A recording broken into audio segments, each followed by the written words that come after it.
Hello, hello.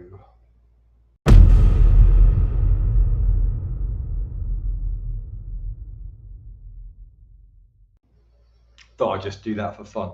Okay, so guys, I'm going to be talking about a subject that's important to me about debating. I'm going to be sharing the biggest debate I ever lost and lost horribly badly. And I'm going to explain why I was very glad to lose that debate. It was a 6-month debate. I'm going to share a little bit about that. Why I was very glad to lose that debate. Also, why I challenge people all the time to debate and why most people won't debate. We're going to look at all of those subjects. It's kind of all various angles on the same subject, but we're going to be looking at all of those because I think that a lot of people have a very false understanding of debate. And in fact, they often see debate pretty much in the same way that people might see argument. I don't see them the same at all. Necessarily, they can be, but not necessarily. So, as I say, we're going to be looking at why I love to debate, the biggest debate I ever lost and lost very badly, why I was happy that I lost that debate, and why people don't usually want to debate. So those are the things I'm going to be looking at. So I've got a few people on already. If anyone can sort of say if they can hear me, that would be great. It looks I'm well. Thank you. Showing fallopian tube. I'm not really sure who that is. I think Americans see debating as arguing. Exactly. I think they do very often, but it's not just Americans. It's in general. Many people in many countries. I think we've been discouraged from debating. You can hear me fine. That's good to know. I've got a big mic just over here, kind of aiming it at me. Okay, so I think we've lost the art of debate. Most people are no longer willing to debate, and I'm going to explain a little bit about that. And I'm going to start with the first debate that I can recall that I lost and lost badly, and it was a 6-month debate. Now, you may not like the topic of this debate, but it's about. Well, let me backstep just one little tick before I do that. So you need to understand a little bit about my background for this debate. Okay, so I'm a Christian, but I was brought up as a non-Christian. So I became a Christian at a certain point as an adult, and that happened as a result of a debate. So I'm not going to be talking really about anything to do with Christianity or the Bible in this thing, but you need to know that. So I believed in evolution. Maybe you believe in evolution. I don't know. I'm not really sure who's on. But I believed in evolution. And because I believed in evolution, that's what I was taught all through my schooling and education. And my parents didn't disagree and so on. And I believed it. It seemed to me to be factual. It was not taught as a theory, it was taught as a fact. So I believed it. All of my peers believed it as far as I can recall. Anyway, one day I got a knock on the door and it was Jehovah's Witnesses, actually, not even Christians, Jehovah's Witnesses. And they wanted to talk, and I'm happy to talk. I'm an open minded person. I talk about stuff, but I wasn't really interested in talking about the Bible because I didn't believe the Bible, because the Bible contradicted evolution and vice versa. So they both couldn't be true. And since evolution was true, in my mind, there was no point talking about the Bible. So instead, we talked about evolution and began a debate, which was once a week, ended up being for 6 months, where they were arguing against evolution, I was arguing for evolution. And one of the things that I discovered was that I'd never really had my beliefs on evolution tested. That is, nobody had really challenged them. And when you get into a debate, especially if you end up debating someone intelligent and well educated on the topic, you learn a lot. Now, sometimes you learn that your position, your belief is very strong, and it is a really valid and good belief that can't be debunked. In this case, although I fought very hard, what I discovered was that actually my position was really weak, and I couldn't actually prove my case at all. And on the contrary, actually the science was against me, and I lost the debate. Why am I glad I lost the debate? Because my goal always is not to win a debate, but to get as close as I can to truth. I want to know the truth. Okay, and I believe that I have the truth. If I'm going to debate something, it's always something that I have a strong belief on. I'm not going to debate things that I don't have a strong belief on. So if I'm going to debate, it's something that I believe strongly and that therefore I believe to be the truth. And so if I'm debating someone and they've got a different view, I start off believing I have the truth, this other person is wrong, we're going to have a debate and I'm going to show them that. But I'm open to being corrected. So if some of my views are not well founded or not proven or whatever it may be, I'm open and I will address that because I'm interested in truth. And sometimes I have to adjust my beliefs a little bit. Other times I confirm them and I find, yeah, my belief is really strong. Debated some of the most intelligent people with a differing view, and they didn't have any good arguments, and it reaffirmed my beliefs. So I love to debate because I love truth. And while I don't enjoy losing a debate, I don't enjoy that, I actually am still glad because if I've lost it because some of my beliefs have been challenged and found to be wanting, I'm happy about that because I want to know the truth and I want to work from the truth. Okay, so for me, debate is not about having an argument. It's about strengthening your belief system or readjusting when you get new information and realizing that maybe you've got some areas or maybe completely or utterly wrong as I was then. I'm delighted I had that 6 month debate. I'm delighted I lost that debate because what I believe wasn't true. And now I've moved from error into more truth.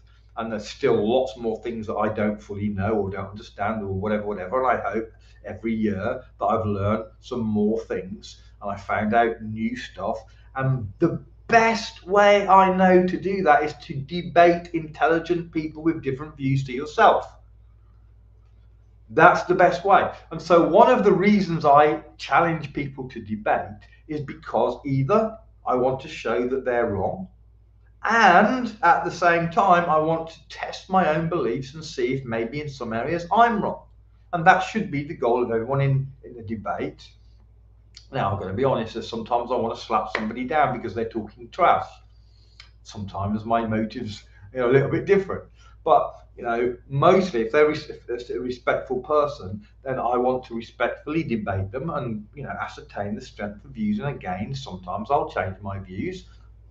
A lot of my views that I debate on, I won't change because I've debated many, many, many times and already established that I'm very strong in my convictions on those topics.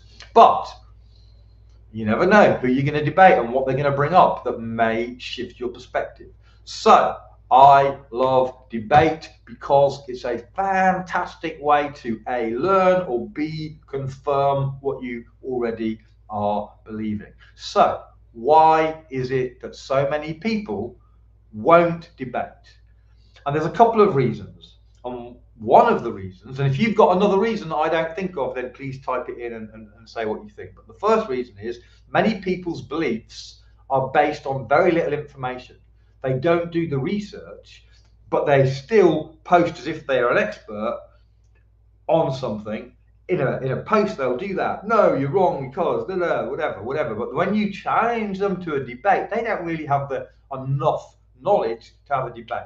So the first reason that people don't debate is because they don't know enough about the subject. And so one of the things I do when I challenge them to a debate is expose them as not having enough knowledge. Because for me, if somebody challenged me to debate on some of my core beliefs, I'm very happy to defend them. Especially if I'm already debating them in text, saying no, you're wrong, and then they say let's have a debate. I would do it in a blink because I want to have that discourse. So the first reason then is they don't really know the subject. Now you see this a lot when they're very mouthy in a text and they're very you don't know what you're talking about. Let's have a debate. So I'm not wasting my time or whatever. You see that all the time. So that's the first thing. The second reason that people won't debate is because their argument is extremely weak. And you see this a lot with certain groups. So, for example, the pro people that want you to have experimental stuff, they will not debate. Even at the highest levels, the top scientists, whatever, they will not debate the scientists that disagree with them. You've never seen that debate. You've never seen that debate. They won't do it. So there's certain subjects. Another group of people, interestingly, that I very often challenge to debate are vegans. Vegans will not debate a knowledgeable person who disagrees. They'll debate people that don't really know the subject, that say things like, where do you get your protein? That's not a good argument. If you don't really know what you're talking about, they'll jump on that. But if you know what you're talking about, really hard to get a vegan to debate you. Okay, so vegans are another group of people. So there's various groups of people who've got weak arguments, who will make all kinds of excuses not to debate. The gender fluid people, right? You've seen them. They don't know how to define a woman. They don't want to debate. But they very quickly shut you down if the conversation starts to go certain directions. Okay, so one of the things that I believe, and one of the reasons that I challenge people to debate, is these people with very weak arguments or pretending to be an expert and making bold claims and they don't know what they're talking about. None of these people want to debate. So I think that you can ascertain to some degree which side is right, even without a debate, by which side is not prepared to debate. If you have a side, a belief system, an ideology, or whatever, and they will not debate an opposing ideology, even when it's asked in a respectful way. I mean, nobody wants to have a big row where you're name calling and all of that, of course. So if you've got someone that is already name calling you, you moron, you won't debate me because you're such a moron, well, then who's going to want that debate? But if you've got someone being respectful and saying, let's have a debate, I disagree with you, and they won't, and then you get a whole pile of other people with their same belief system and none of them will debate, you can pretty much say their position is very weak and almost certainly not correct. So debate then, which, as I said at the beginning, is almost a lost art because people are taught not to debate because they've seen it as an argument. Okay, debate then is a very valuable tool in order to learn. So when you debate anybody, you should be prepared to do a number of things. And one is listen. You need to listen to what the other side is saying. If for no other reason, then you can't really debate them if you don't know their argument. But also you need to be hearing them because maybe they've got some good valid points that you need to address. So you need to listen to what they're having to say. You need to be respectful because nobody is going to listen to whatever you've got to say if you're name calling them and all of that and being just rude and disrespectful. So try and have a respectful discussion where you share the merits of your views and why, and you present the evidence for believing what you believe. That is a fantastic thing. So I'd encourage you all to get involved in debate on subjects which you feel knowledgeable, which are important to you for whatever reason, and you've got people that disagree. Get into a debate. Get into debates and see why they believe that there are 300 genders. And be respectful, right? But why do you do? And they won't debate you. That group of people won't debate you because they really don't have an argument. And then you'll see, okay, this group won't argue, this group won't debate, this group won't engage. They're already going to be wrong.